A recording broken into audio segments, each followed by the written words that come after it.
Nisi ko tungi ka koe muawa ka whai hai o nakalawa. Nea ngokune tā ka muri aku anau me lie mai he ngalo pe ki a whakakoloa koe.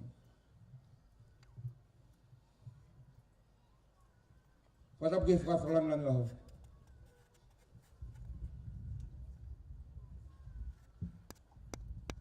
Eik pare mi atonga. Kako eik minista ia. Oi potu ngawe aku, oi pureanga. Pamoy aku ngawe. Wakamili. Watapu ke tala kita ako. Watapu ke tatai patele. Pamoy whakalunga tonga. Watapu ke whakafufonga. O tonga tapu hiwa. Kako ek minista ia, oi potu ngawe lahi taha tō ngani, ai moi,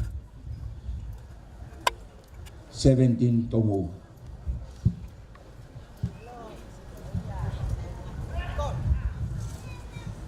Whatapat ke kawhakaf, kato ape, kumau mea mai he api o whakalaa, pe akulanga e manatu,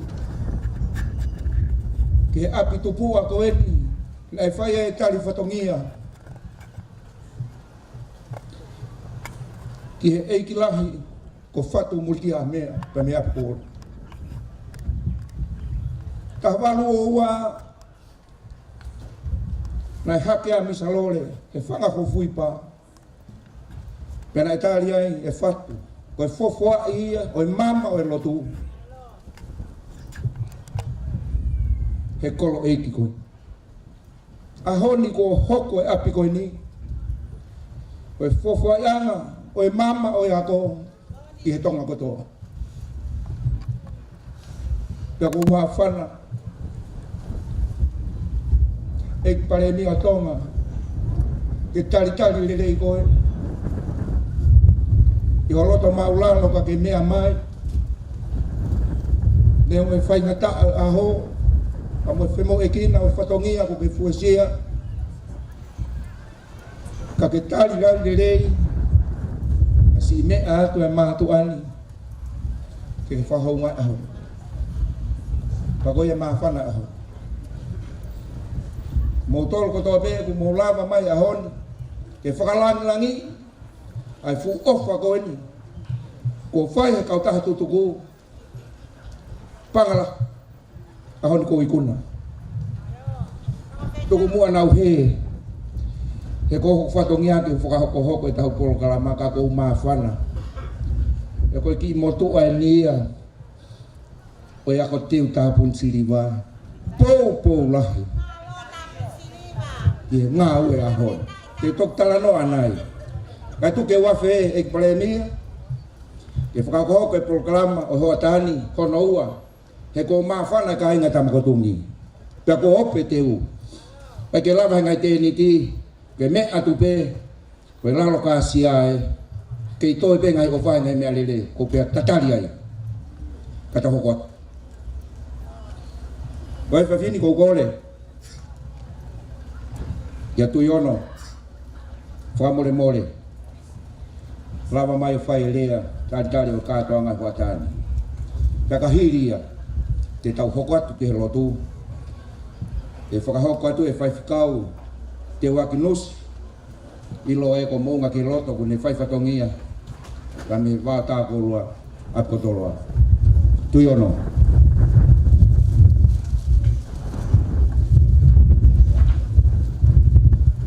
O tāpu ke o tua mapu ka whio tau lopro kau. O tāpu ke ngahi talpa tāpu kakato kua whake atu mimani. Ka tupe ki motua ta iloa koeni. Ki pai harea taritari. Te kou kore kome more atu. Kou pai e lupe heke ia rea taritari. Ka tupe a ke wape a ke auia. O whapoponga i pe ai koristu tuku. Tana kai pare mia. Kama e mista. Te mo e tatai pātere.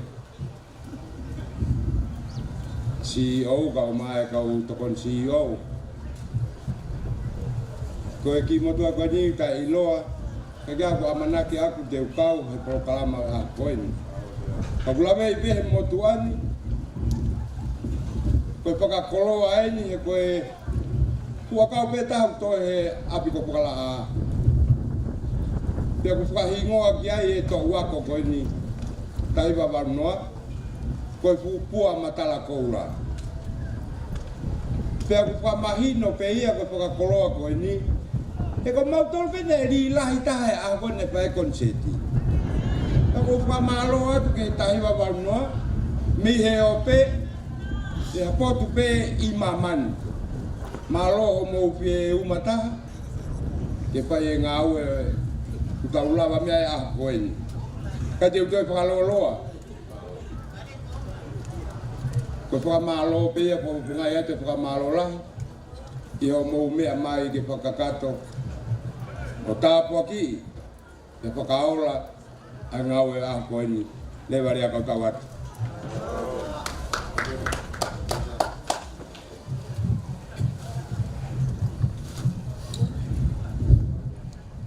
E tau lotu. O tua mafi. Mo tai ngata e a Fiona. O kumau tāpa hua wha eiki. O sāta i koe. Ko si hova.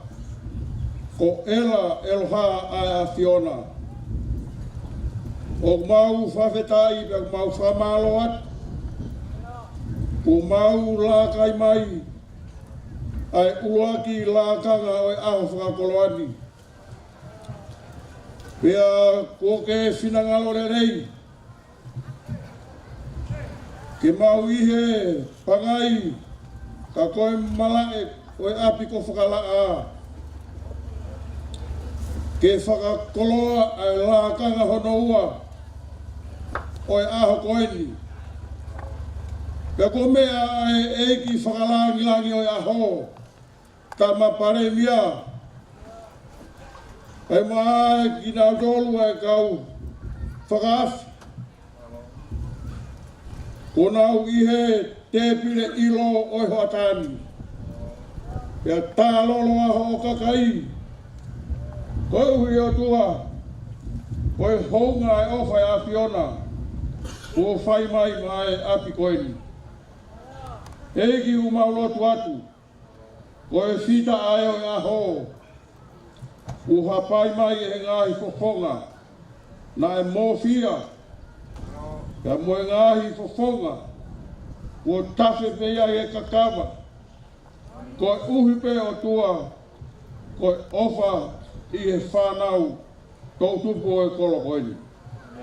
Tāpua ki mai o tua e ngahi fofonga ko ia, tāpua ki mai. Toe aia ke mua e ngahi aia na mea. Koe uhi koe ngahi whatongia o kuesia. Eiki, ka ilo ai whakalangilangi o aho. Ia kawai mo ki nau tolu ai ngahi whakaafi kotoa pe. Ka waka tutuku, ka maasi ngahi mātua.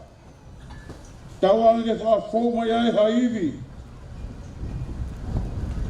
Wa tāpua, ko uhi wa toenga ngai whatongia aho. Ko e maulo tū ia i huafa peho alo, ko sisu kalaisi, ka koia ho mau whakamo ui. E meni.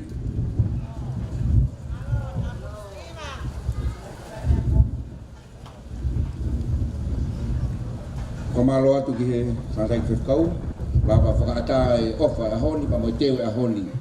Ko ata te pire ia ka inga. Ange ko lotu ko whai he tātai whiwhkau, i a honi. Ko hoko e tau polo kalama e honi, katatape ki he mea ko mai ka ki mautoro. E whakahoko atu, paupe ko aha polo kalama. Pili pe whakawa ako ni e wange whakafofonga rea ua ki, pa mai whakafofonga, pa me kautaha e mātua. I nau whakahoko atu lolotonga, ai ilo e hoa tani. Ko le atu peke ngai te pile, mau lere pe o mo mea toko ni, te lo e tau whanonga e honi. Ange pe koe whakahua nai whai ane nai, lolotonga e tau whakama opo mai ki he ni. Koe a honi heka ki toi whoki koe, mo hao nau ke te pile. Kau whakaafu ko toa pe a honi koe tau fia ko toa pe hei kuna, kua whai he ngāwe a honi. Koe a whenga maaria ko ni, te whawhawhonga atu ai, ke kore ki toko taha pene he kautaha e mātua. Kene whakahoko atu, ai rea, uruake o a honi, a koe tau paanga ia, o e kautaha e mātua. A mo e kau whai ako, o si mai mawhia. Taka hili ko ia, te tau hoko tatolu ke porkalama ko ia, koe porkalama whakame ite, lolotonga e mau mea tokoni, o e hoa tani. Ko ia kai toi whakaloloa, kore ki he whawhonga rea koe ni, ka tako mea mai, lava mai o whakahoko e rea koe ia, te tau porkalama. Whakatapu ki loto tatau, ko e au niu ka mo e pure whakalewereva, o e mama mo e univesi o tau whakautu ai. Pea kou whakatapu ki a Seas Tupowono, ka maa e whare o ha mo e ofo. Whakatapu ki he kere eiki, o e tama pirinisi tungi, kau maa hono whare. Watu ka mo e whakatapu heni, ki a ona polo hua kawa me liku, ko e pare mia o tonga, ka koe minista o e pot ngawe ako, pia mo ako ngawe.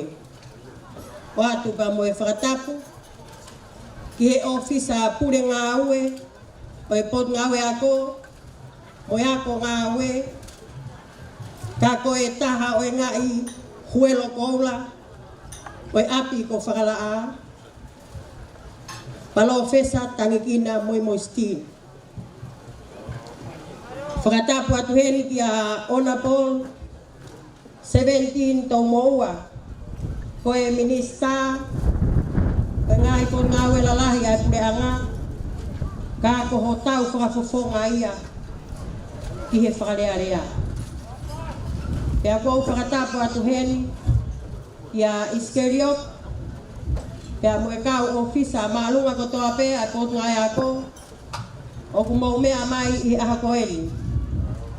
O atu mo e whakatapu mawahi, ki e tangata eiki pātere, nā ne whakakoloa ki tau tolu, i aha koeli, pātere siare kautai, kau maa foki a e sekeritai lahi, o siasi tonga konistu tone, Samuela whakatou, pea mo haa whakaolunga o tonga. Pea uko kore ke u whakamalu atu, i he talaka kato o whonua mo lotu. Whakao atua e whakatapu mawahe, ke si kau ako tutupu ko toa pe, i he potu uri pea mo toka ni whoka. Pea tā mua mo whine mo tu atu ani, kene whakahoko atu haki lea whakafonga, pea me he potu ngawe a PTA, te whai pe haki whakatala noa, te kau aki pea mo ngawe kuwalawa ai uhinga ai e tau hini. I sune, o e wafe wanoa, nai whai ai a whakataha PTA, kana heni ai e taintare ki tako, nai whai ai wakai, o kutono no whakaloki ako, ai api ako ko whakalaa. I he taimi tatau, nai whai ai mo amanaki, ke kau aku ai api ko whakalaa, ki he whakotua wai ha Form 1, ke moha ECE, ke kau lele ia ki he mātu atahi whanau e kolo. Nai whatwhatu ai a whakakaukau he tale ki tāko, ka moku mau tolu na mau whakakau a tāmaki he PTA e aha ko ia, ke whakahoko ha whenga paala. Whamalo ia ai a Sonia have halahol, koe pure ako aha ko ia, ka mono toko ni, Elevis Moala. Se piti e ako ia o Famoala. Ka mok mau tol ko toa pe na fataki mai kamata. O lele o ama koe. Na fai po tala noa wa umai ki o katopa wa fe wa noa. O tu ina lele ilahi pe lot. Hain kare kita. O ma wa e whakakau-kau. Hange e pe ko lau ahimi. Hange e tofu e nau fai. Ka kore whanau ki he whae. Pe he pe ho whakaai. Ho mau masivai. Nai kai peke te aha uma na mau sio ki ai. Ka na mau whakaamu ke mau tangi pe mo kore. Ki he ako tutuku. Ai GPS a mua. Api ko whakalaa. Ke na wala mai o tokoni ho mawai vai. E aha ua fitu o maasi wafe wataha. Nai maa wae loto e ako tutuku. I muri pe a motongani foki. Ke whakahoko ai ha whenga paanga. Ke langa haongo whare ako. Ke lava ke ako lele ia e tau tupu e whonua. Pe pehe foki. O lolo tongani pe pehe foki ke he kaha au. Nai whiunga pe a moe kau. Taha ako tutupu. Pe koe to'u wako. E whaongo fulu maa whaa. Na anau kau mai ki he whenga paanga o e aho koe ni. Pea mo oni e lau. Nai tae amanekina e mea ono kotoa pe. Pea tau whakawheta i ai. Ko hia ko hanga he e otua. O whakarotoa. Ai kau wako tutuk. Ke nau whai hapu ofa lai pehe. Na nau whuake ha paanga. E ono kilo. Fitu mano. Whaafe. Himangi au maa varu senit e ni manoa. Ke kamata ake a ngā ue koe ni. Ai au hene e tau hinga e tau hene aha koe ni. Nai kamata ai ngā ue. E aho taha ono o akos. Wanoa wataha. Hange e peko ia nai whakahoko ate he pure ngā ue. Ai pot ngā ue. Ai ek minister o moi. Nai kakato ai ngā ue urua kiki Novema. Pea na e tāpua ki ia e aho ua o tise mā pea tanu pō wai pe e he. Eki pare mia, ai whare hono ua, ai au uhinga e tau hene a koeni. Koe whare ua ki na e pacheti a tolu kilu, mā wafe barungi au hiwa noa. Whare koeni o e aho ni, pa anga tolu kilu balu mano.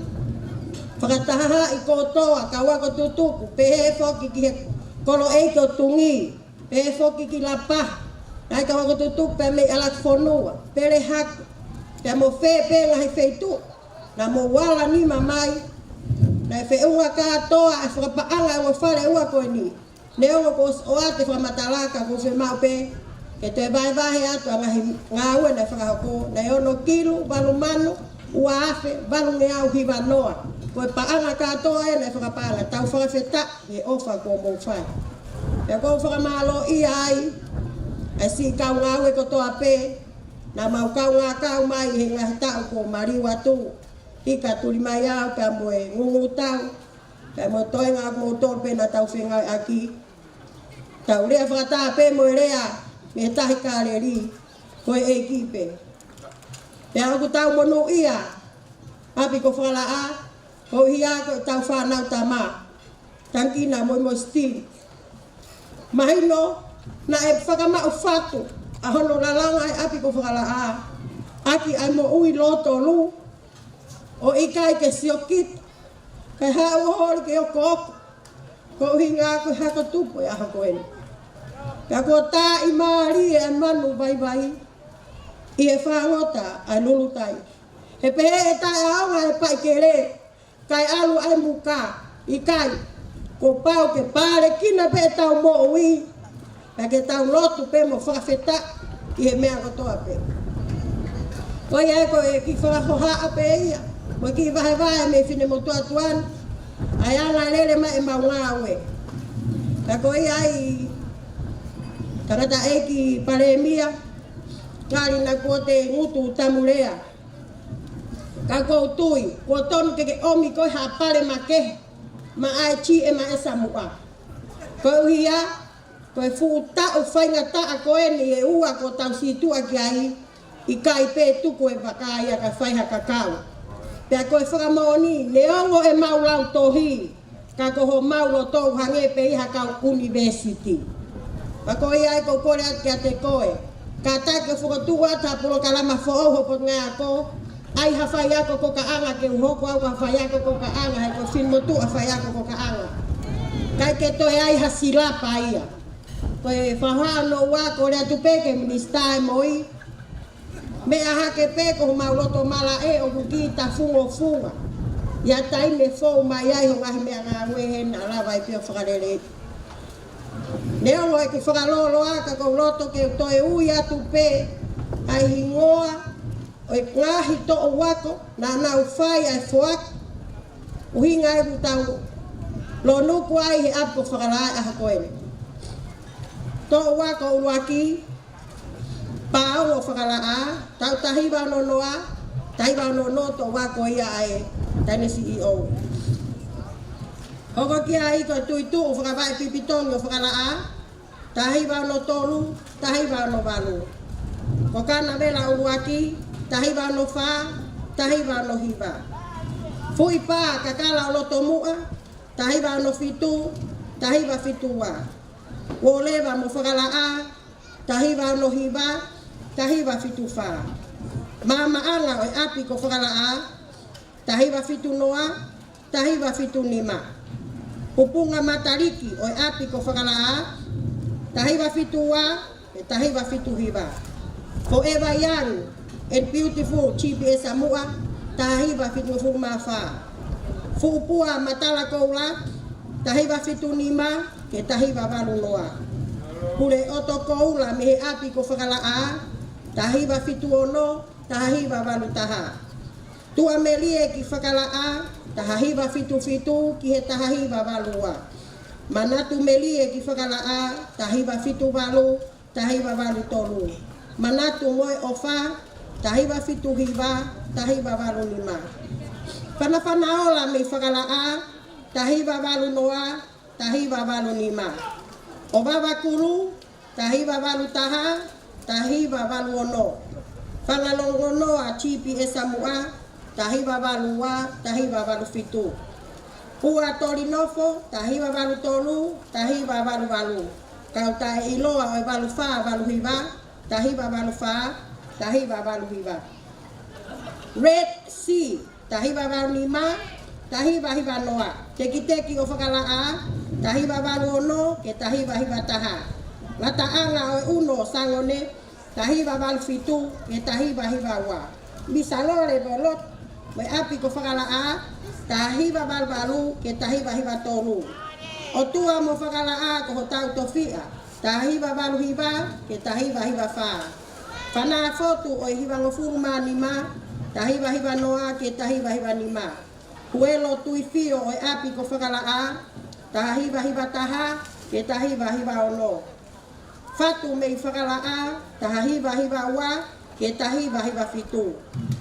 Matengata ahe whailelei, tahiwa hiwa tolu ke tahiwa hiwa walu. Laione o whakalaa, tahiwa hiwa wha ke tahiwa hiwa hiwa. Mere ni me koula o api ko whakalaa, tahiwa hiwa nima ke he wafe. Umataha ki whakalaa, tahiwa hiwa ono ke wafe mataha. Kalia o api ko whakalaa, tahiwa hiwa fitu ke he wafe mawa. Otu kaweinga o api ko whakalaa, tahiwa hiwa walu ke he wafe matolu. Whakalaa isia melie, tahiwa hiwa hiwa ke wafe mawha. Hei lala loto mua, wafe ke wafe manima. Wasi koula o whakalaa, wafe mataha, wafe maono. O whaloto ke api ko whakalaa, wafe mawa, wafe mafitu. Matala fungani o fupua ko whakalaa, wafe matolu, wafe mawalu. Tupura ko tala whekauki, whakalaa, wafe mawha ke wafe mahiwa. Tangiloto he ofa ki whakalaa, wafe manima ke wafe hofulu. Whakalaa young warriors, wafe maono ke wafe tahataha. O tusi o whakalaa, wafe mafitu ke wafe tahawa. Taupiri o katea, wafe matolu, wafe mawalu, wafe tahatolu. Peo whaake whanautama o whakalaa, wafe mahiwa, wafe tahafa. Kauelo e api ko whakalaa, wafe hofulu, wafe tahanima. Ko ngata ngai ngai ya ko tutuku na na tokoni ko no whakapaanga e. O he whare ko ni pehe whoki ke kawa ko tutuku. O e api ako teu a e tāpun siriwa. O e ngata ngai a ki whahoha e whine motuari tua o whātu.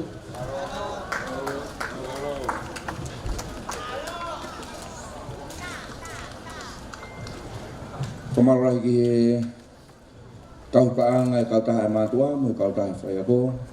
Whafunga lea, fia a honi he ikuna kafa ko tau whai. Hangi ko ia ko neki whama opo atu ai tūkonga na iai mo paanga kautatu tuku. Mai mātua. Ko whakaaonga i ko toa pēia ki tau whare ko whakaikuna he a honi. Ko tau whakawhitai o tua, he lawa whatongia lahi ko ia, ko tau maalari ai, mea mai ai, ai whakafrangangi a honi. Ka koe e pare mi a tonga.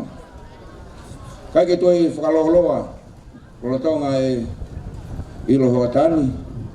O kole pete tau hokot tau toluia, ki he ngai whakame i te. Ka hiri peni ko kole ki he tā mea, tā maa whasi ka ku. Koe tau whakame i te whikaulaki, kaulunga whikaulaki. E whakahoko atu ia he. Toke tā tangkina moi stin. Koe ofisa pule ngau e o potu ngau e ako, mo ako ngau e. Hiri pe whasikoni, tā me, tā mai. Teu lewa ai. Ai talunga uluaki ki tau whakaawa ai. Pakahiri ia, te tau hoko ai ki he maa ulu. Ai kau whai ako, pule ako me kau whai ako. Ia taimi ko ia. Ia hoko toi pe mo ngahi maa whana ko ia, tau te whito ke fuulisi koni ai lawa tu tau paanga. O tau whanonga pehe ai pe. Te tau toki tātuku tau tolu ke tau olunga. Ai ako lolo tonga whataha pa moe laka. Ai ako lolo tonga he ahoni. Koe ko kore pe to tau whanonga pe, tau te whito pe koe whalai te nia, koe weekend, whainga maari e pe mea kotoa. Tau te whito ke i mea heli. Ai eik pare mea tonga. Koe ko kore ke tā mea. Tāma tau whasi, ka tau te wai ke tālunga whakawa ahoni. Koe tare kita oe ako. Kami om kita pas mama diri pe mama beri tahu dia ini kado aku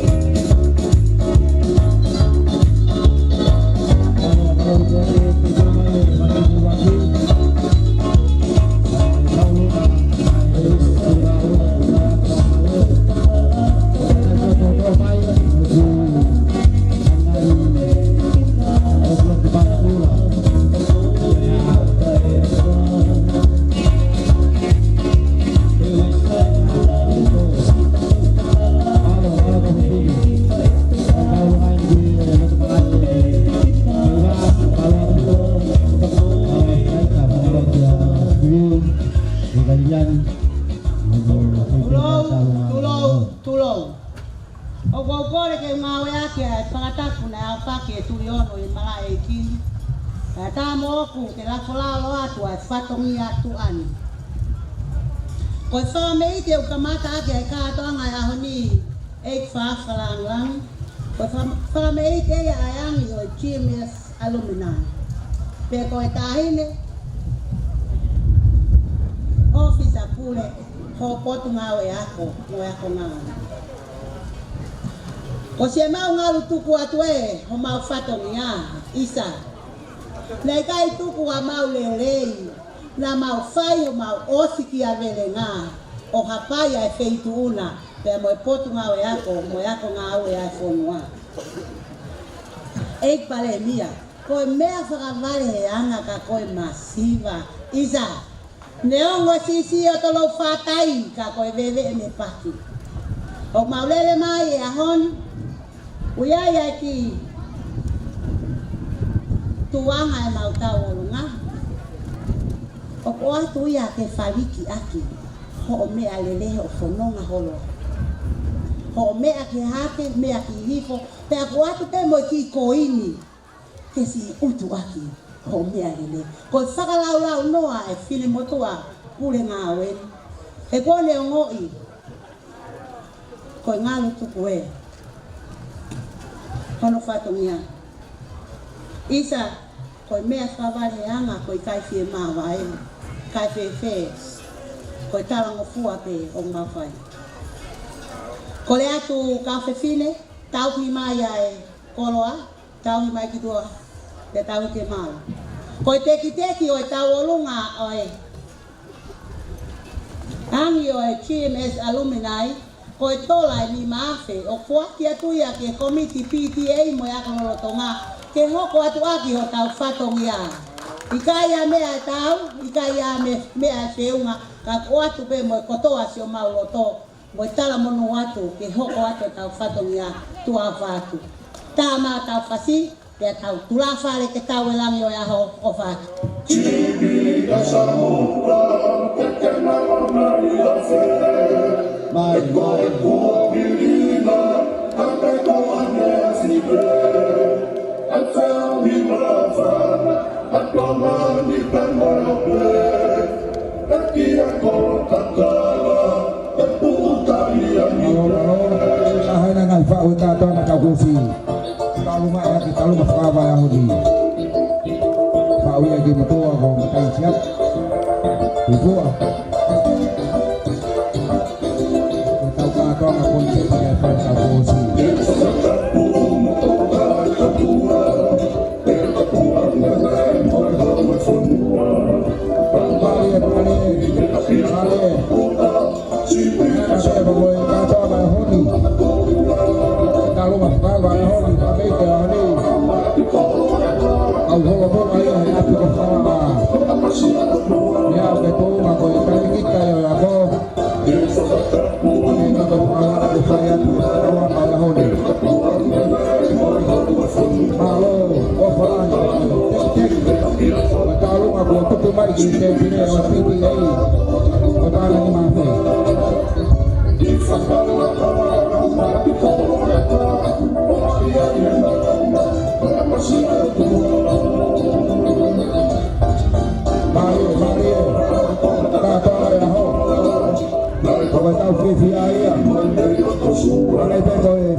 Aku nak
Kami atau itu kumai peta fasi, peta fasi kono kei kama apa kumai peta apa kau kono mau se kono ya kono kita ini ya ya.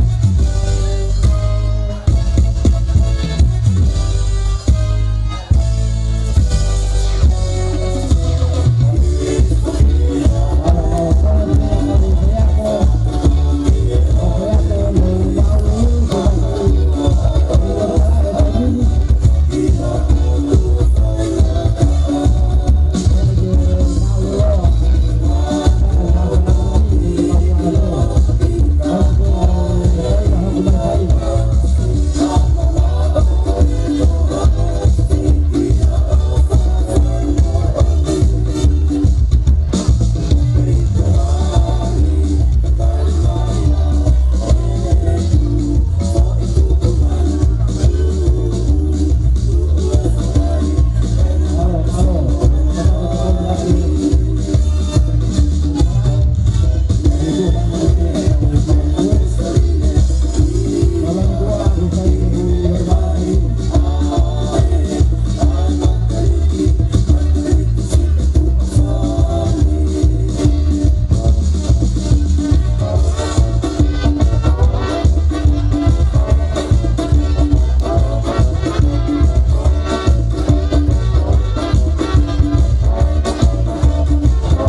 malolah itu teu mapikir mami kau payako puliako teu mau ulu mau unu mai jadi ai kato ngai ahoni kolek pege ngai te pile mau nofo hipope o kutai kita mau fetuku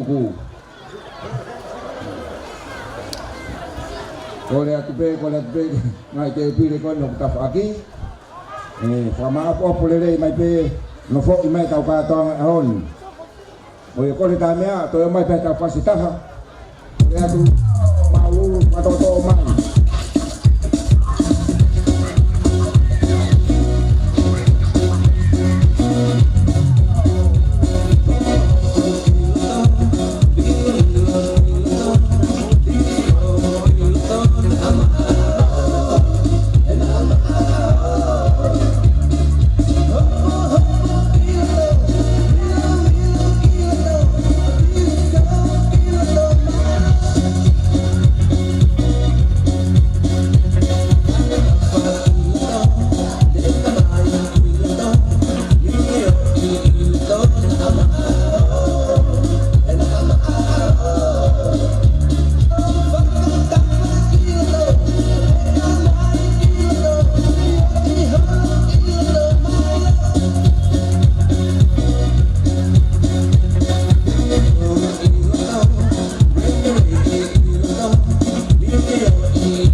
on ku tutu lagi mai maulu pule ako pa mo ikaw kaya ako CMS semua pangai ko mo me akiai kaya ahon ku na ufok ko to ang ngau he Western Union ni ahon mo me arte ko na teu ufok ko to ang ngau he kata pa ngawa ko to Western Union mari sifa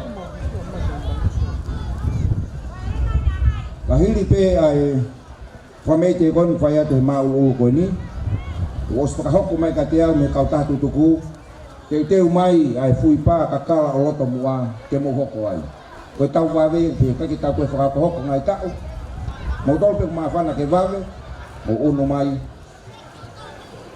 kelia aho kamon fatomia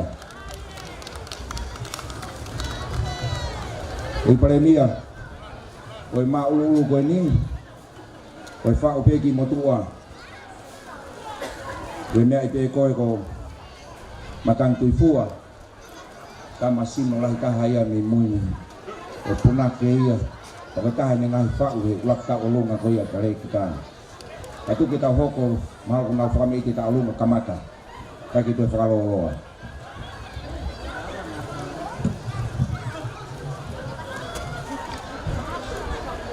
teu que frapare mari teu haka aua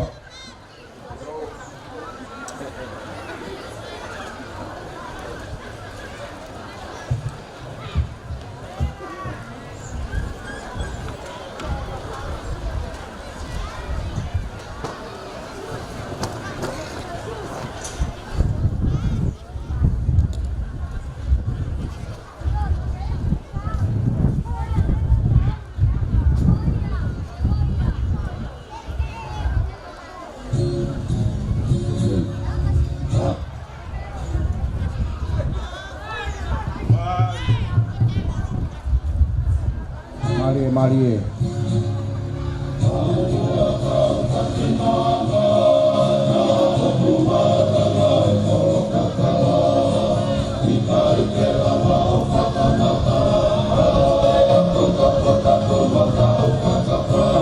kau payako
Mari kahine haka lele ipe.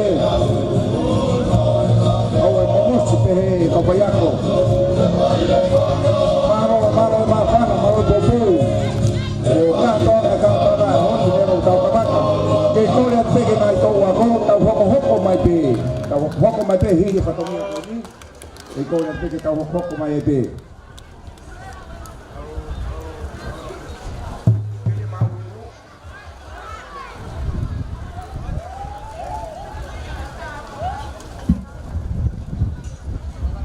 Ile maulu te mai fui pa ka kala loto moa toko kia e mama angai api ko fakala a na to le na o sipuka mai hoko gam ke ha ko faka hoko mai to wa ko mo taimi e wa to tu we ka po kalama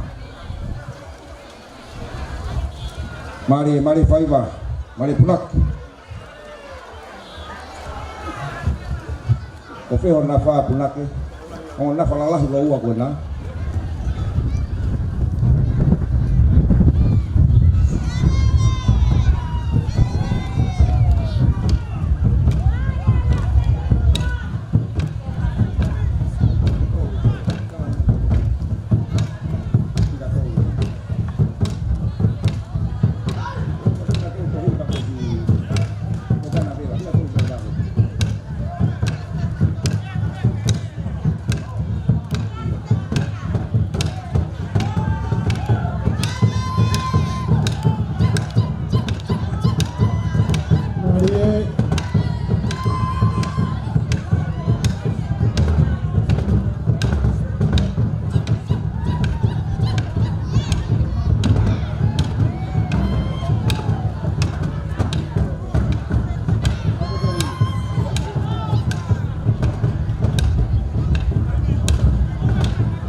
Mari haka malo kapale apa bebe hak kolong wanano hibai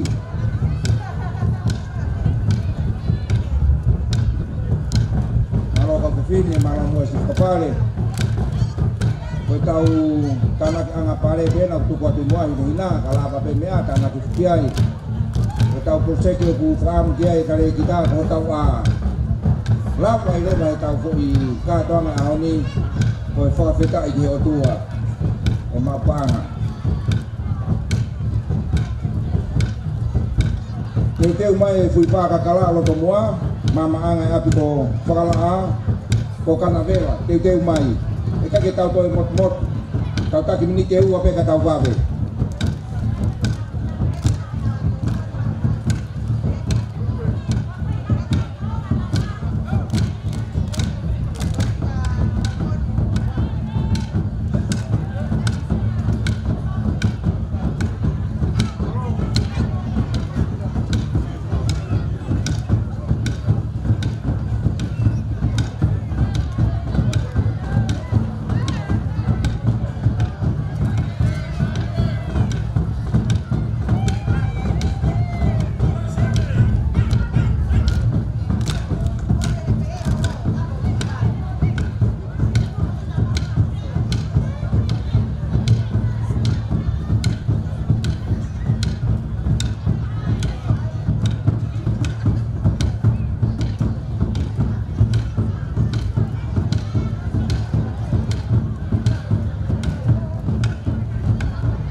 malo takon ko tau lava.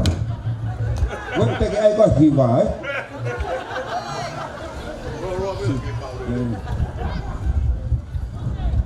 Mari matu ko mau inga watani ko sini.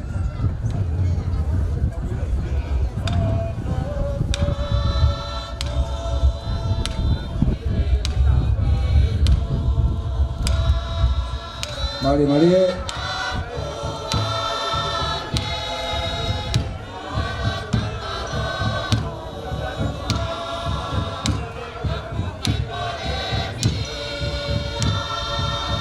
ni mau ako mau tu mo to kay te fa ha ko ye ngai ri ko kon tau situ api ai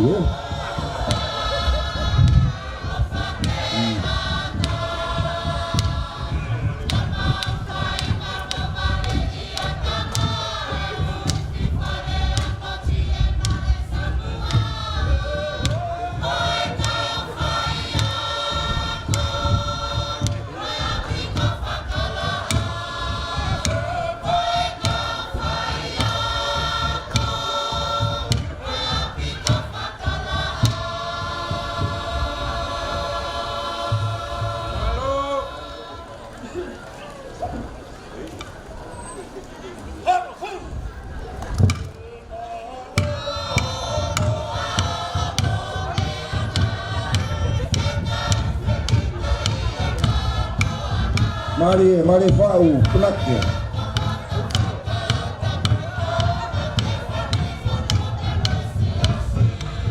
Aua seke.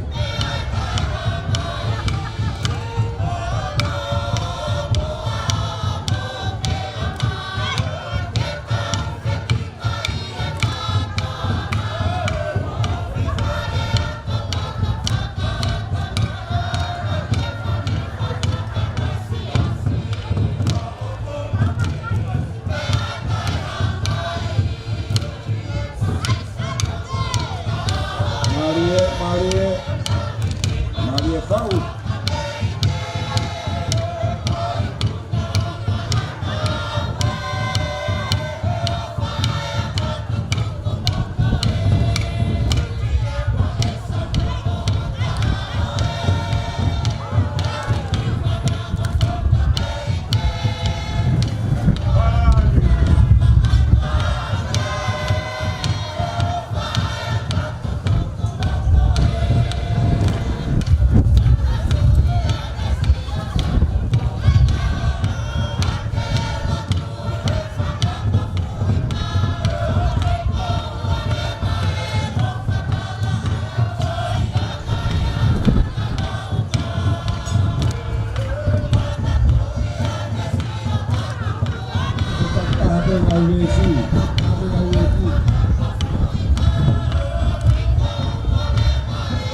Ngali ka tong la ahoni. Ya mari ba habis dibeli pui jo al binahaf dia. Osi kilo itu na. Kalau tu tawa go vai wa tau mau lu.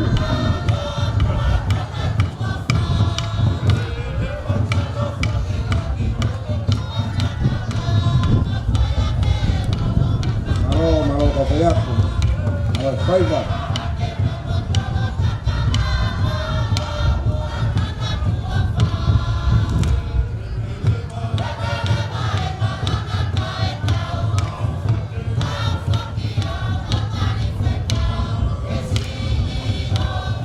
Kau mai fui pa kata Allah semua, mau kau mai, waktu itu hatai ini.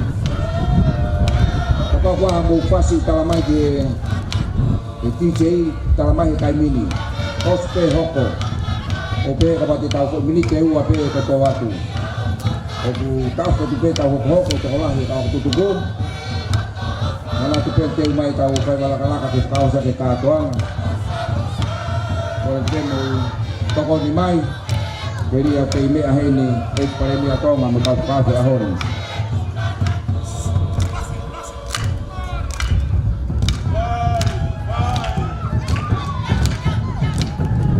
Ngai koe lau koe mo tua iha lau fia tu pehe.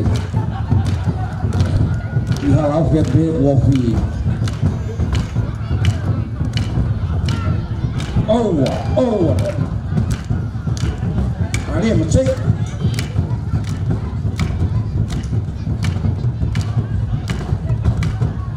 Kau ta ko geni pa me tu angakawa. Nau ke puke. Ai fatongi ako nda tupito ko nota ngai na pa vai ba tau ke fia e kata ai ki kon ne buku ke pa na kon tau ngai tala fonwa patala no ka iskerioko kami proklama le yo mau to ya ko kami tolo kami di goa mau tapi mau tol kami iskeri niai mau kan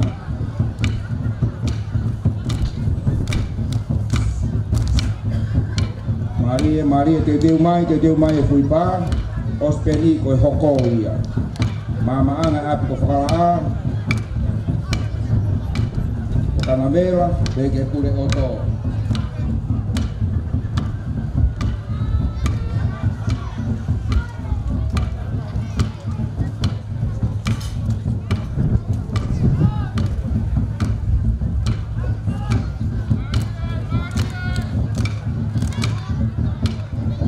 motor mo mai ngalope ta pepito ta fana kutoku amo si ka toanga ko ta ko hili wa ke mau simkau e ahoni. Ie whakakakato tau whatongia ko ikuna. Unga e mea mai e kore mia tonga ke kātoa ahoni. O kai koe ngata e kau tutuku pa me heope. Koe tau kamata e e whakawhawha tau apino me koe whainga o e watan. Te lia ngā toi maruange te lia e aho pa monoanga. Maru e tau whanau. Tau whiaha tau api whala tau te pita o ngā whare honi. Ko whakaituna e ahoni. Te tau kātoanga e ahoni. On koe whakaskosi e nye maure tau pai ako.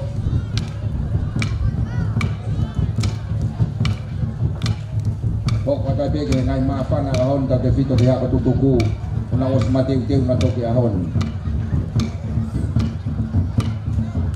Awa me ke tokanga ke aku tutuku unu ma pana mai.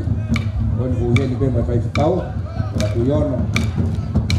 Una te tau kai ni. Kon eos. Ku pano ma te ba puna ke eos. Mari. Onde lava mari pa to lesoni.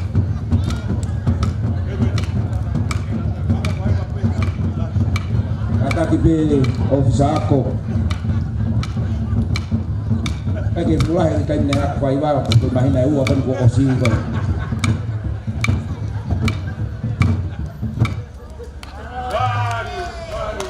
Mari lang pamala ko punake matani o tu ko ako yako. Tu pe ka uwa ke mari ahoni aku mo falan lang kwai de ek minister ka ko Minister ako, ya kata ngai ahoni.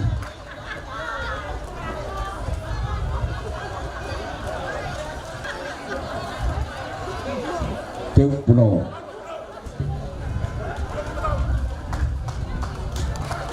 Kahoko tabi, ie fui pa kakala loto mua. Ai no pe ki yongongo, kata fasi malo. Whakamalumalu atu he kalawhata po osi ao whaki. Kai tu mua ke whakakato ai katoanga o e aha koe ni. Koe tau ono fitua. Ono fitua koe kui kakakala o loto mua. Tulau atu e parenias.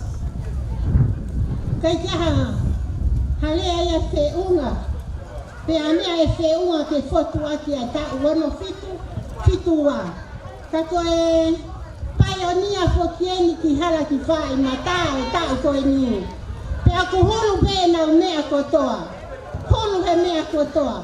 Au ke ahoni o kei hulu pe. Ne au e ne ngā sisi ho mau taru. Kaku tokolahi pe kaku nau folau atu ki muri. Pe koe toitoenga pe ni o ta ono fitua. Pe koe teki koe pe ni kapa pe ai witou. O ku fuaki ia he ahoni. Koe teki ia o ta alunga ono fitua. Koe fui pa kakala loto mua. O fatu. Malo.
malo lahi hui pa kakala, roda mua, malo ta'alunga fifia.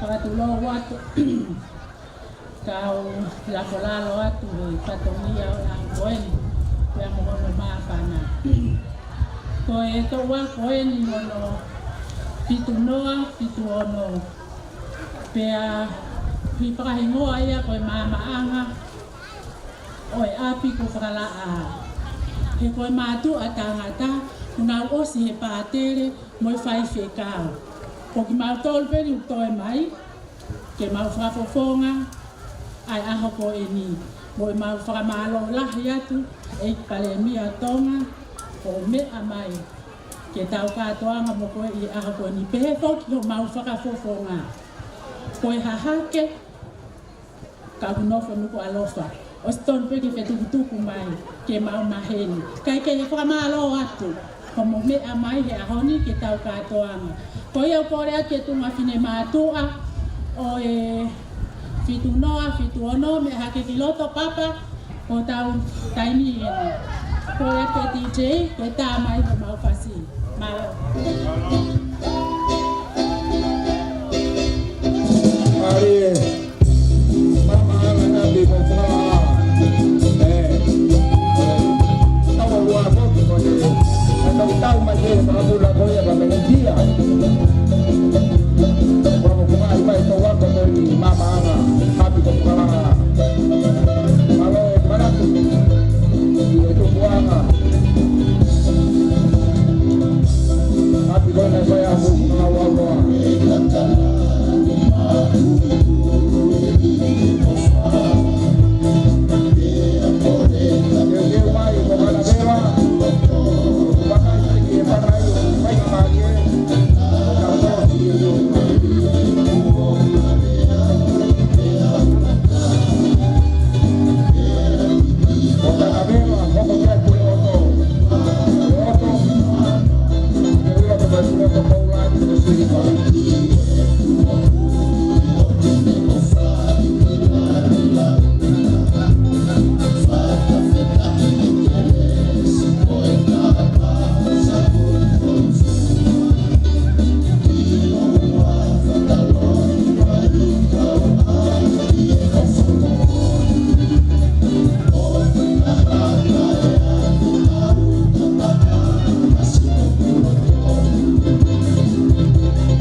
Malilahi mama anga apko fakala malo ofa malo fifia ko kanabela no lope ko kanabela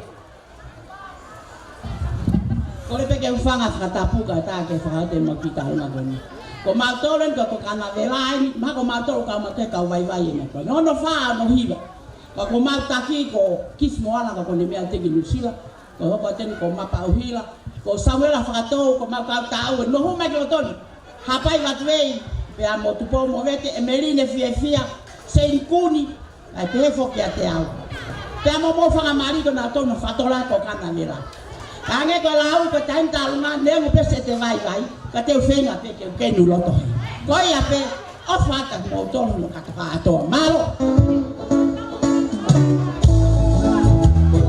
vai ko to yapi ada vai ka to vai to ko yapi ta ko ba malo kanabela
Malo lahi ko kana vela. Malo lahi, malo e kameite, malo ofa. Malo ki sekita lahi o konstitune, Samuela. Malo ko mai ki tau ngau atu ko fala. Poko atu ki pula to koula. Oi fa fonga me pula koula. Pagi mu ia te hoko atu ngai ko fa kon ko tuku mai pa mo ngai fika kon ko mai me te pile. Me te pile kita whanongo pe ki ai mo whanonga mo ia a honi. Te mai e pule oto ka whakao ngā tu a whika kon ko mai pa me te pile. Koe talunga whakawa a honi, tare ki tau iako, whiunga kātoa ia pa mo pānga ni mawhi whitungi au wal mo fulu maa taha. Ni ma whitu wal taha, malo ofa, malo li pānga.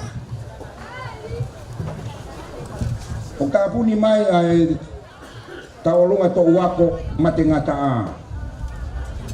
Whiunga pa mo pānga tahafe, hiwa tolu, hiwa walu ia, pānga tahafe.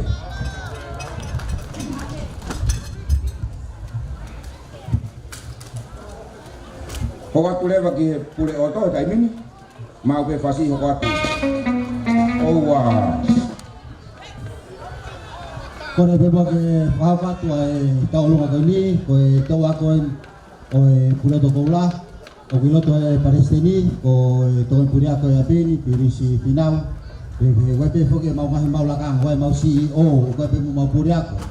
Kini lau time kami mau ongo fai fikao, koe tau katurika, ko tom, koe kau tau pere lalahi a kolon. Koe kina tole na wanga o kumau patere, ko patere sa kautai, koe tangata tufunga ia o whafangu, koe pule oto koula, na whiunga e whakamori ki ai pa moe a project koe ni pa moe pānga e whaafitu. Ia koe teiteke mau tauntalunga koe pānga wafe, na koe kau langi tuana me kau talunga whamala tama tamia. Tupe man mataungo koe whastalunga. Tukau kupa e kai. Malo koe koula.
ke mai kai mini fu pua ko mata la kula kai mini ko wa ko ya i kai mini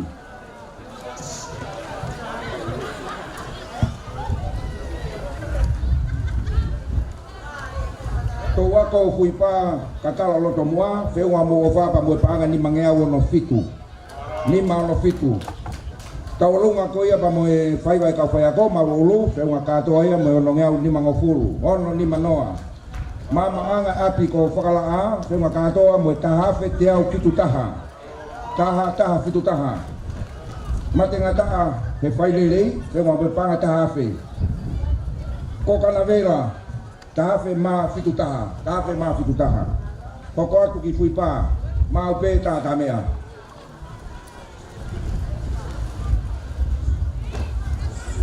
pua matala koula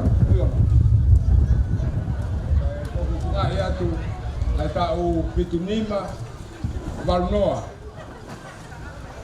Ko tau ko ni ko osi ko toa e kau tangata osi na toi mate. Toi pe e kau pe pine. Toi pe au mo minista pe mo pare pia. Ta mai ba fasi.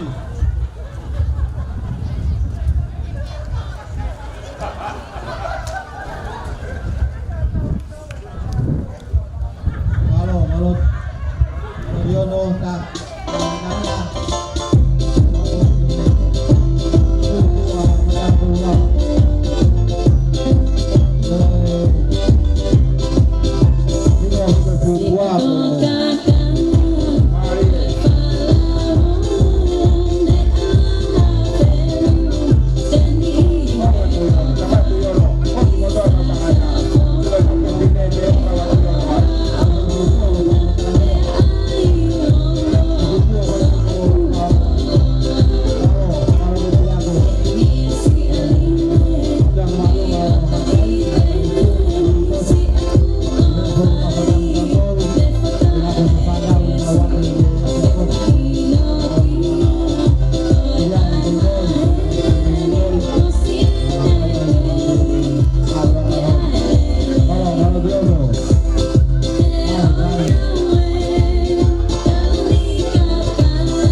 Tion pa moto wako ko ni malo fami ite ahon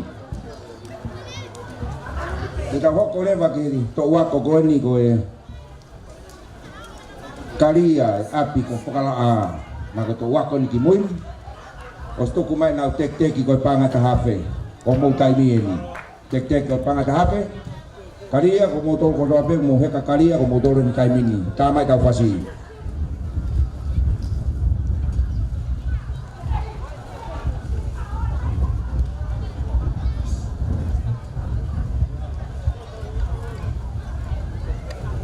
Marifo.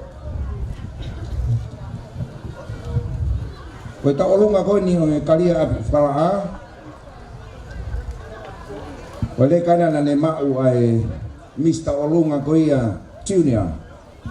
Koe ta uono i tauni.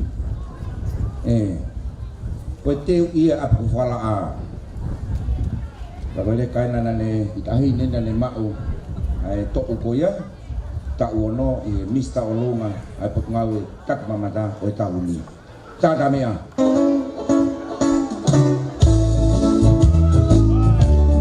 Kita uono.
Pamalo di tahine koe no hangi ko toha ni pa tu kare ni ti goyo ko fuak ni fakato ahon kamai to wako koe ni kita hoko leva ki huero tui fio o fakala a kai bini huero tui fio o fakala a kai bini komo kai ni mo mau pe koe hoko mai. Oska te mai fana foto hibanoa hibanima. Oska ya pe hoko ki misalore.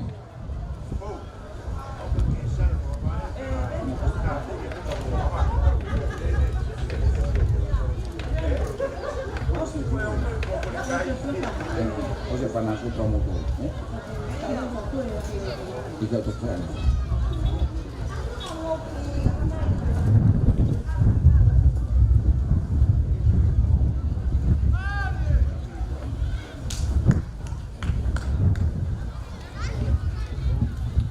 Kolat begi hulo tuju ko tokape mukata ko tau ngain fafalangan kau mai kau mawakama abi ko fakala a kaya hame mau fanau aon urak kau mai kau fayak ko tek mau kita lunga ko mau fanau masiwa ko ni ko kipanga be taave to ko ni abi ko no fale le ho tawapi ako malo abito malo kamalo ki Kola duge DJ ini tak imai fasta olunga Pafia de kau toa ko toa pe ke tau lo tonu malo au kuto.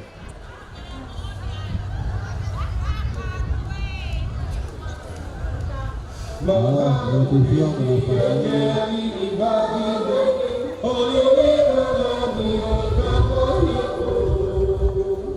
kalau pergi papalan ini kalau keluarnya kalau si kita ini di papalan ini yang kata api aku kalah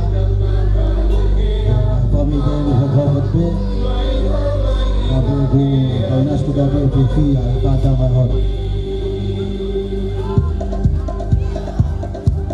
baik.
Buero tu fio o fala a como mo le peta o programa como la que e pare mi atonga porque me apolo e ta tonga tu a con a honi como fifi ai como yo más tu a go he fifi como lo que me apolo que ta o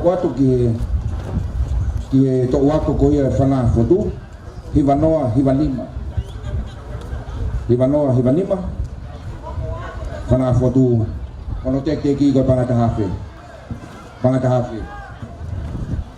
kata ki kono kaimin mau beta to wa ko pana foto hivanima tek ki pana tahafe mau ofa kalau mau ke ospe to wa ko u apa biheni hoko mare ba taulunga ya hoko mai pa molaka ka to fa sing ai to wa go ku api taimi aku tekan dengan fotonya ke kafalan langahon yang tahu fase ke tahu pepo buat tahu mau fatah di program bahuni orang mari yang hendak ketahui lawan ini dengan fotonya ketua hospital aku pembihin hukum tahu lu kan ya tim mau tahu lah malo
malo ofa pa mo tek ko to ko te ple tanak mai pe ngai ofa ko na ko fa pale ki mo to ke e tau ngawe ahon ko te tau ko atu ki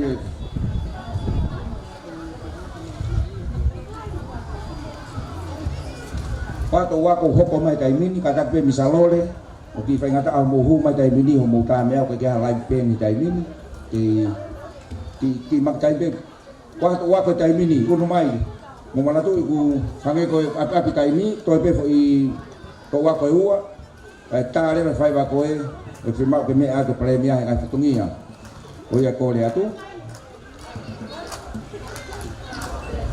ta mai ta me ka fa ngong ko fe to wa ko ko tai mi na mi sa lo le na pe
Awak ifas itu waktu ini. Iyo, kalau siapa?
Pamari ko ni go ko lagi pawpong ke Inggris moi sebelum ko mo ini kau ko ay nami apa mo pa falanga ngahon na do ko kwato malo lo peke ko le peke u fanga ngai fakata mo so na faki la ta mo mai motuani ke fai atu fa malo le foto ape to fana mai mau taki ka ko pare via tongan ko ba ga e ni ton ke tu fa ki fa malo ba ko hi ga ya tu motuani tu kalau ma tu yono tu mai mo fa mari fa atu fa malo tuan ni tango tu pe api ko fa la o sio whakaha ke api ko turuki ngai ki wawau. Te hanga e pe ku hao e ao ni hak foku mai ki api. Whewhia e o kloto. Te whewhia e pe amohu family. Te iloi. Hanga e ku mo ui. Ai api turuki ngai ki wawau.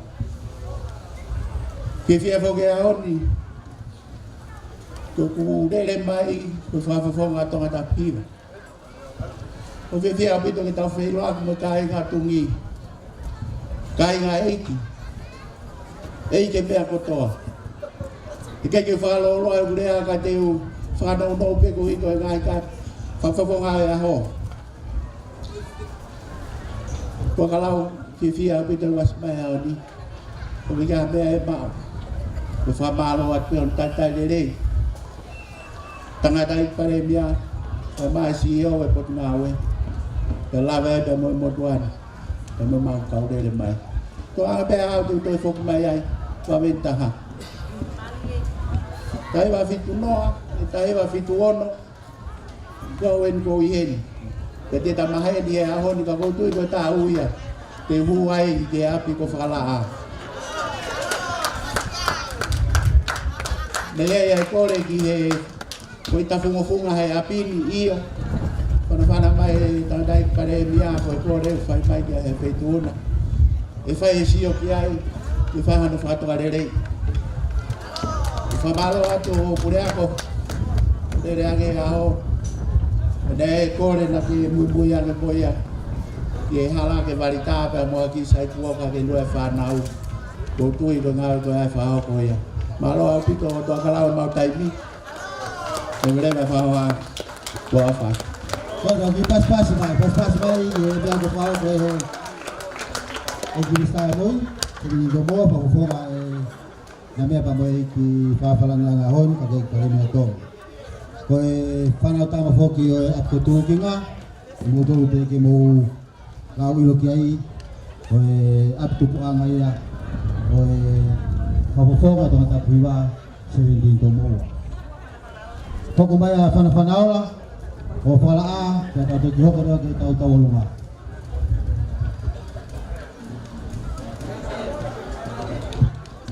holo be o me a adai ki pare mia ko fa lang we ho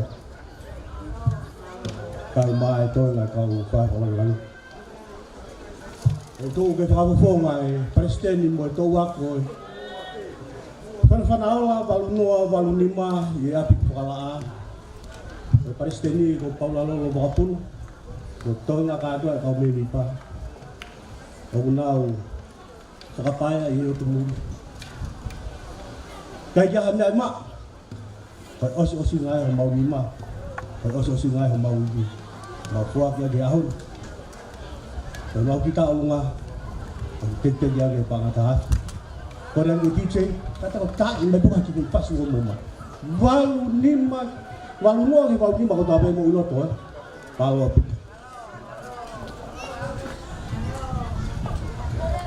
kata lu mah fanaula mui atau malah lebih apa namanya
Kodat ke talunga tambah jago, mau hukum ada mini.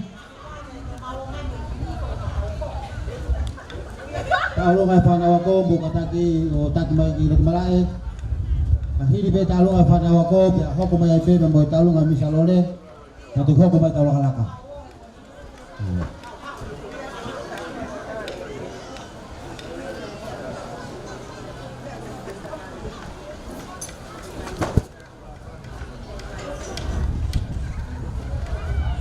Itu mai tahu lunga kau bawa kau tengah hiu pokoknya. Kuda tu kau lah, tengah manggul pangai wafe, wangnya itu hiba. Kata tu pas mai, pipa matala kau lah, fupua matala kau lah pangai pangai awnoa. Milenium me kau lah ap kau fala pangai ni mangyau. Hari ap kau fala pangai kafe, wangnya awonima. Kalau tivio pangai kafe jauh, pernah foto hewan lima pangai wafe uang jauh wawa, yang warriors pangai lima jauh, pernah pangaula pangai kafe tidak. Oh iya, kau tahu apa tu?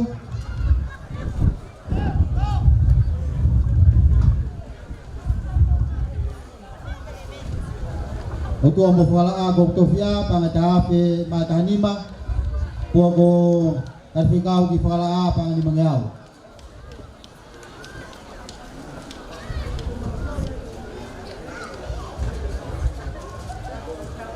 Halo. Kami tahu apa yang kipas koi kau miaria kiri laki mai.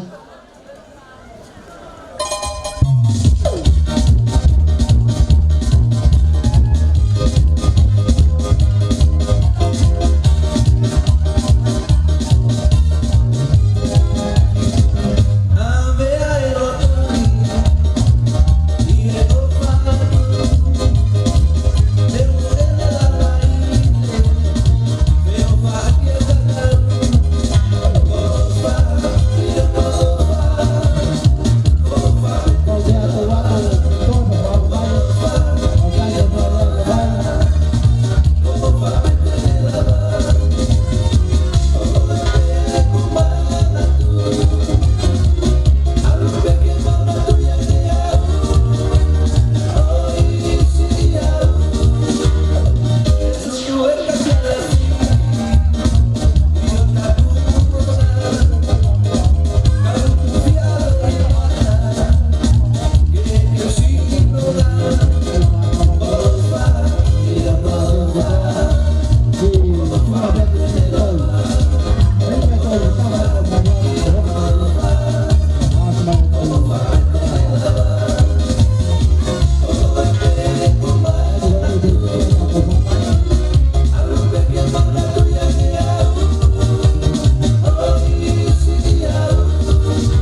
Kata lebih kata lu aku mau kamu kasih ya.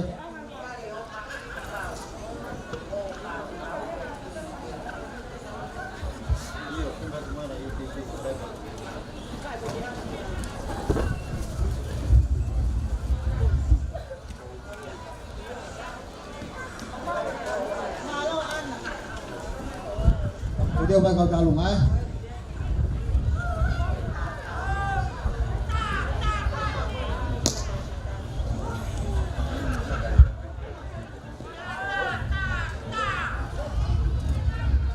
Kata gue kalau gua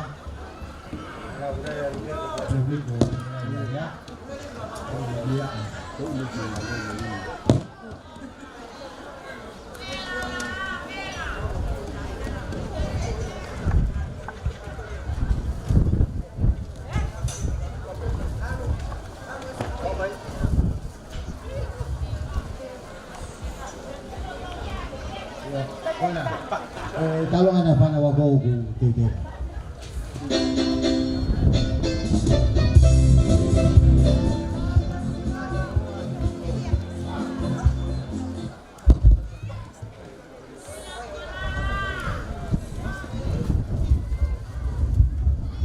Dito kita talung ay. Dito. Hello.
Mari Fanau.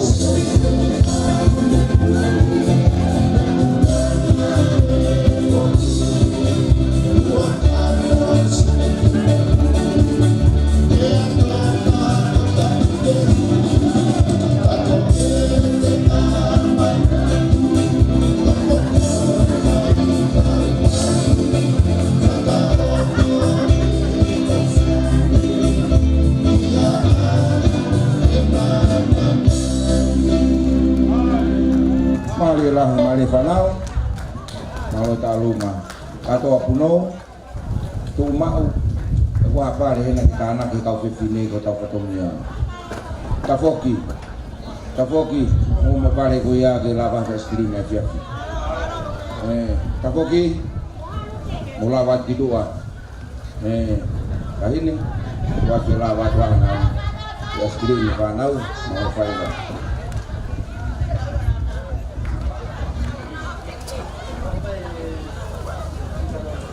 Kita hokon dia misalnya kayak tiu mai babet pe Fanau tiu mai tahu. Hokon mah misalnya kayak tiu mai Fanau dia laka punake pamole. Misalnya kalau mau pe pemutai ini.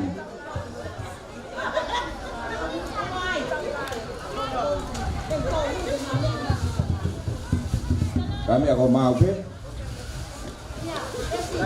Tete kami salore. Kagak jangan calon aku tuh, dia mai.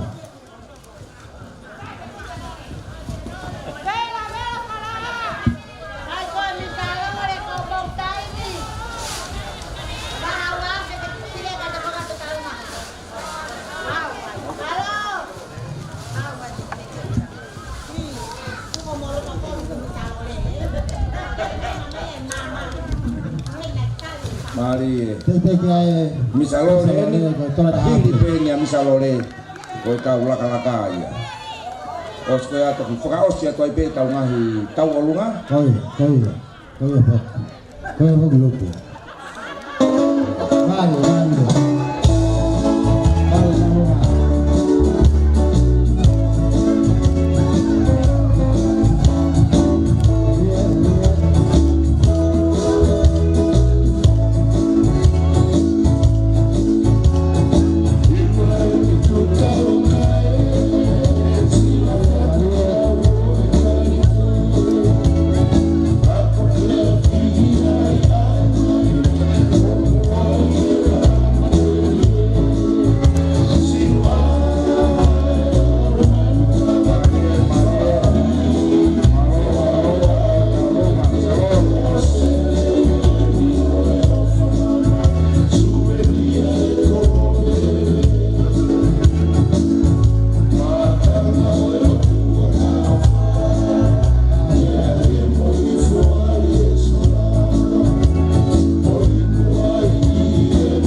tu tia lupe kapa kau putine malo taulung malo mafan kapa lupa tahu dia tevita kapa kau putine taulung aku dia tu dia pun aja tak mai taulung alaka tahu kami tahu si dia honi kamala tu di pafalan ini baik bani miato on pulau kami kumalo mo siti dia pulau kukai di pafalan ini tato ang amafan apa yang kau fala kamalo lah itu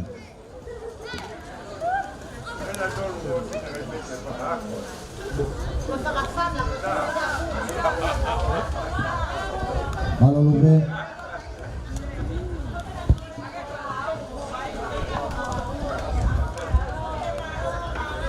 Tolong lakain, bahasa kita ucapkan ahli.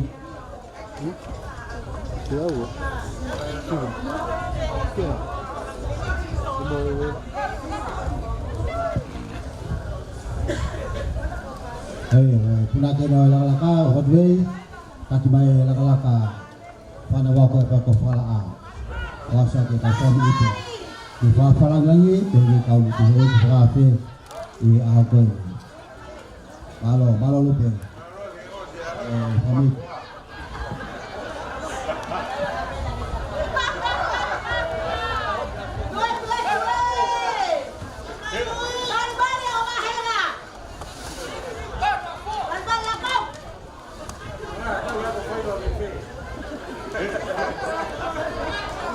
Maria. Kau lakalak punuan kau ahon.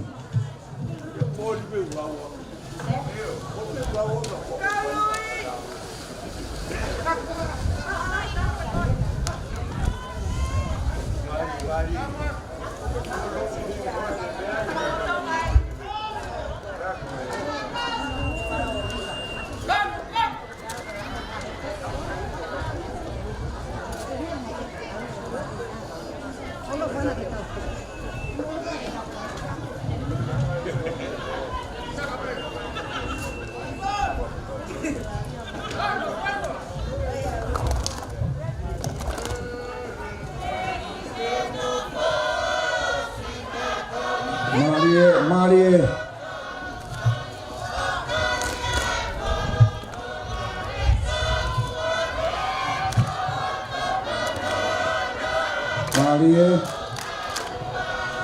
Kita hay là có siêu người ta cho ngày hôm ta hay mai mò cái này vui ní laka butuh wah kita nga kama kutungi lo pe con layone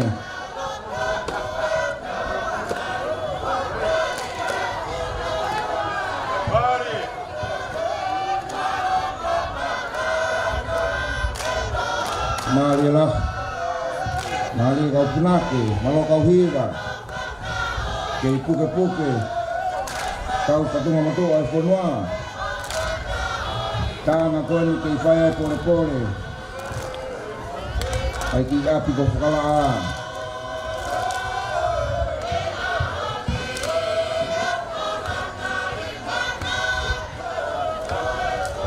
Malah ki eklemia tonga. Kay mea puloa, di kot kato nga tuwa ahon. Kapwak lahir di tayo na. Kama ko pinistungi. Kay mea pulohin. Tuwa kalaw pa mo, kay pitungi ahon. Kuri ako, siya PTA mo taha matua.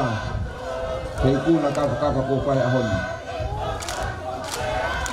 Malogi aiki minista kakos kafonga kapiba. Malo ngal pada ahoni. Mali panau. Malo mo kapale.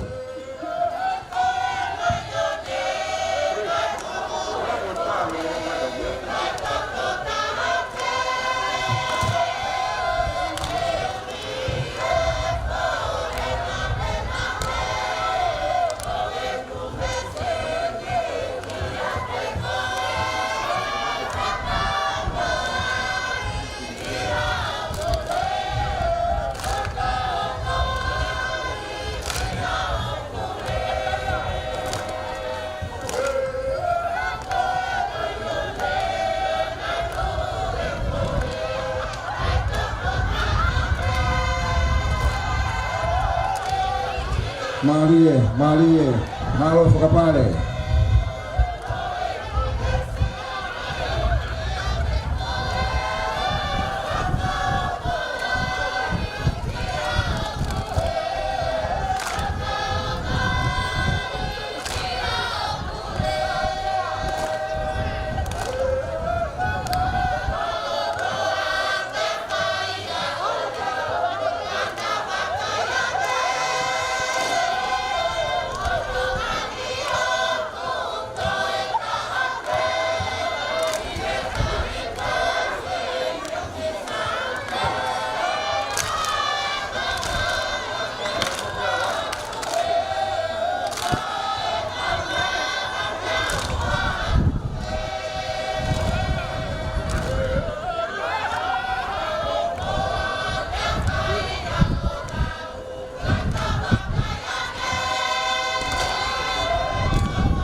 Mali malo fanau malo faiba ane go tau langi maheni pefoki koloni e paremia kamo konga no fa ana hita to na pafunua kana pefoki mo kama Otumi Ausya kina kato ang Allah ya semua. Atau tu kita kira mai mo ahon. Okay, famalo at pe kay me follow at ituna.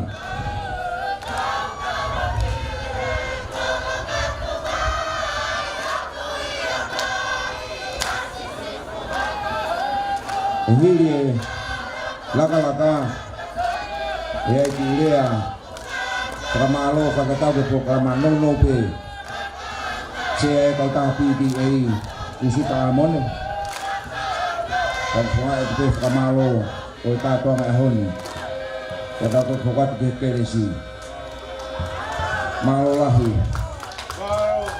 malo ke punake oh semua apa ibat wei pamoy kau lang tu ahon lava pehena punake katak peo lava ibat pe ai fai wa hena fai daulia famalo malo lah punake kaya mali kani tuku ya ki sia oi kau ta ai ma tua mo kau fai ako kusuta amone malo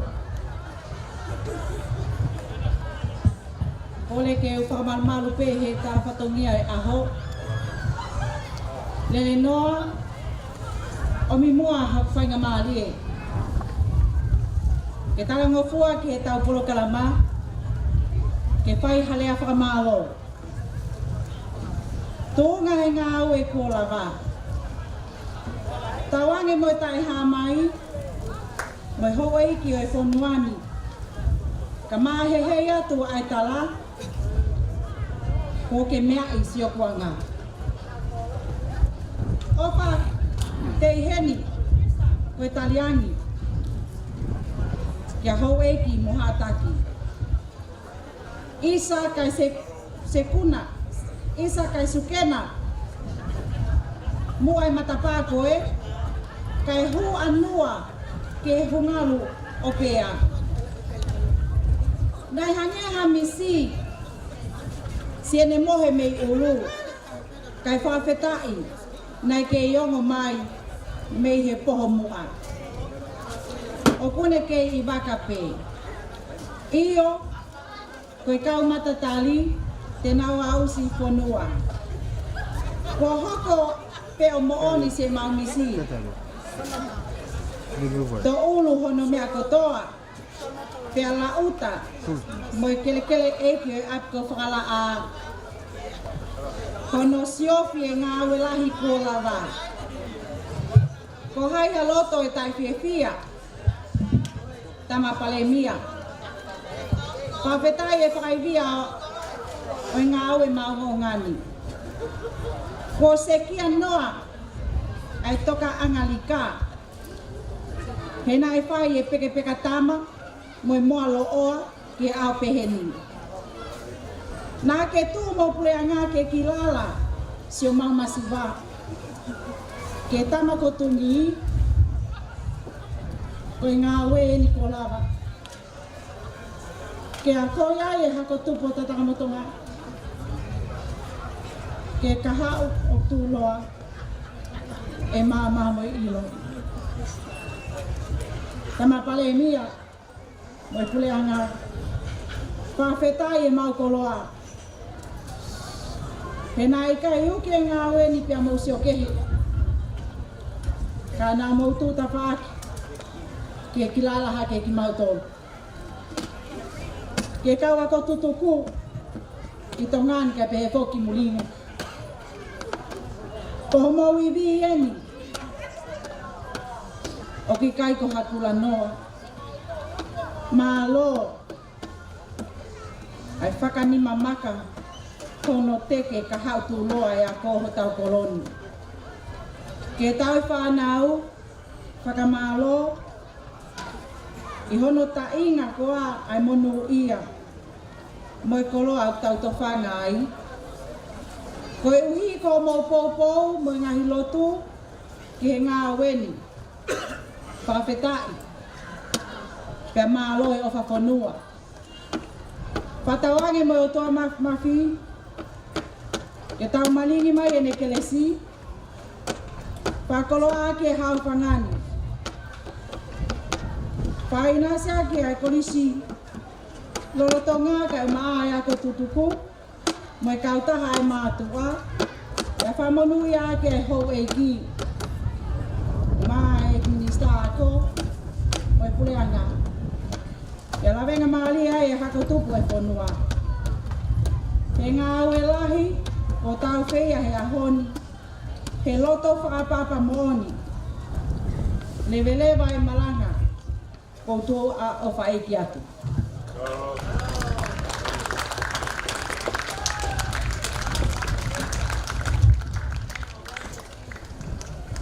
Ka tau moe haa tau au ki he ngalu tuku. O e kātoanga mahuina laha. Kai ki tue whakaloa. E ko whakate ia tui kau kāne ati a naian. Doi nia mai pare nia i tau whai kā maheni. Ai whiawhia. Ko kātoa e ofa ko tuku. He kātoa ngai ahoni. Ako tutuku. He ke ngai mātua. Pe koha sola, pe koha vulangi. I tau kau whakai ahoni. O wheunga katoa ia mo i panga e ua mano, tahawhe, ua ngeau whamafuru ngā tolu. Te kamata api. Ai ngau e koe ni kua whono kia e kare kita lako ki tau a. Marolahi ofa. Koe kele si, whai whikau te wakinus, kakahiri ia. e hoko atu ke fasu kafonua malo.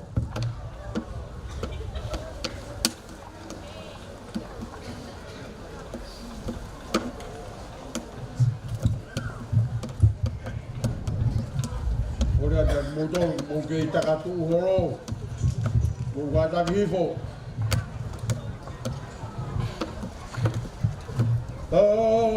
Kau ke fatama ro ia ta mai alo lama li ka ai ka yo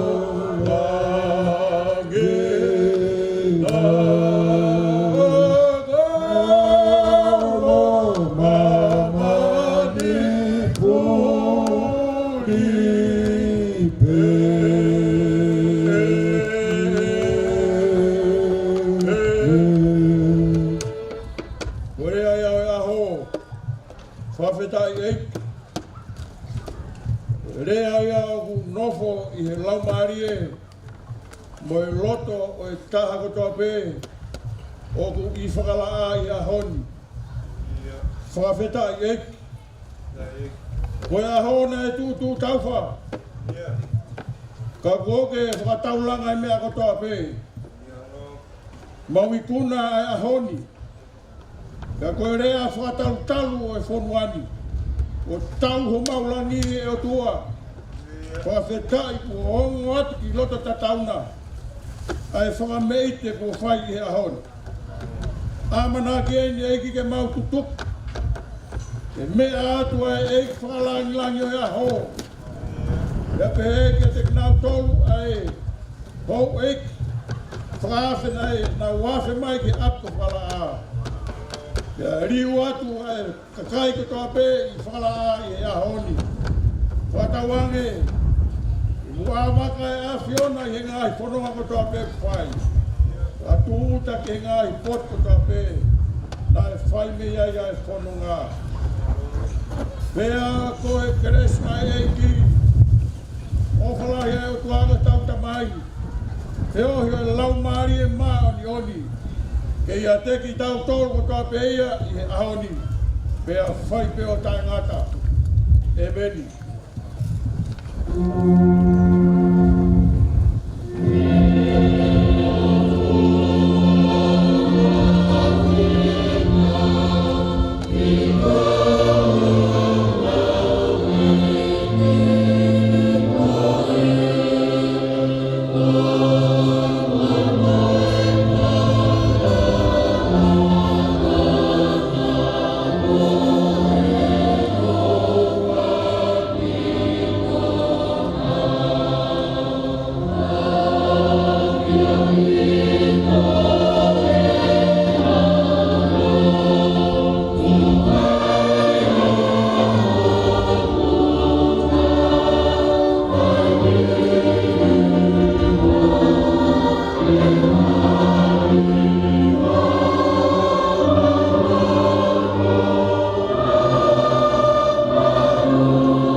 Lagi o ahoni. Hip hip. Ai kena lah. Hip hip. Malo lah.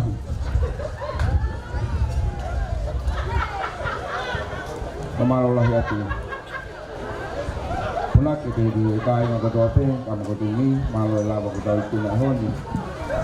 Jadi dia kata ahoni buang lawan kau kata.